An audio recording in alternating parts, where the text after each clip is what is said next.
ڕاستی سەرجەمی ئەو میتۆدانەی کە بۆ خوێندن و بۆ فێربوونی مۆزیک بەکاریە هەمووی سەرچاوی گرنگی جیهانین. ئەو مۆزیکدانەرانەی کە ئەو کتێبانەیان داناوە هەندێکیان بە ئەزمموی 20 ساڵ فێرکاری و داڕشتنی ڕاهێنان گەیشتونەتە ئەو دەرەنجامەی کە ئەو کتێبە بۆ شێوەیە دابڕێژن. بەڵام یەکشت زۆر گرنگە لێرەیە دۆزینەوەی توانای فێرخوازەکە، وەکو چۆن لە ماتماتیکە بابەتێکمان هەیە بە 3-4 ڕێگە شیکردنەوەی بۆ کریان دەرەنجامی دەسەکەوێت. لە فێربوونی شاواهیە ئەگەر ئەو میتۆدانە بە شێوەیەکی یەکگرتوو بکرێت بە کرابێت یان بکرێت بە منهەجێکی ستاندارد، لەو کاتەیە مامۆستای پسپۆر ڕۆڵە بینێ کە ئەو توانایی فێرخوازە چۆنە دۆزێتەوە، چۆن کاری تێدا دەکات.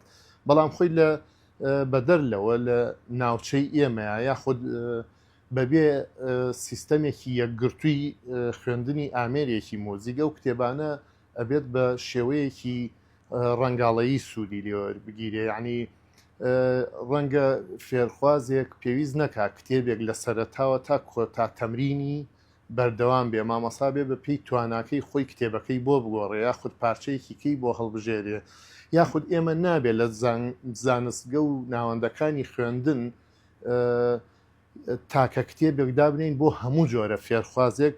لە بۆ نمونە ئامێری ڤیۆڵین ئەم کتێبە بخوێنێ، گیتار ئەم کتێبە بخوێنێ لە سەرەتاوە، لەوانەیە تواناکانی خێراتر بێ، بەهرەی زیاتر بێ لەگەڵ فێرخوازێکی هاوڕێیە. لەو کاتەیە ئەبێت مامۆساکە ڕۆڵە بینێ کە کتێبێکی کەی چۆن بۆ دەسەبەرەکە. سەبارەت بە ناوچەی خۆشمان گرنگە لەگەڵ ئەو ئیتۆدانەیە هاوتا لەگەڵ تەکنیکەکانی ئاوازێکی فۆلکلۆری کوردی یان نزیکی ئەم ناوچەیە شەر نییە دەقاودەک کوردی بێ، ئاشنایکە بە خۆرهەڵاتی. چکە ئێمە بۆ نمونە ئەو کتێبانەی لە کۆنا هەبووە لە بڵین سەدەی 19 و 20 ئەم ناوچەیە کتێبی ئەڵمانی و فەڕەنسی و ئیتالی و ڕووسی بوون، ئاوازەکانیان تایبەت نەبووە بەم ناوچەیە. بەڵام ئێمە توانیومانە لە ڕێگەی ئەوەی کە مامۆستایەک هاتووە ئاوازێک لەو قۆناغی خوێندنان نزیک بۆ ڕاهێنانە ئامادەی کردووە. ئەمە زۆر زۆر گرنگە بۆ بڵین ناوچەکەی خۆمان.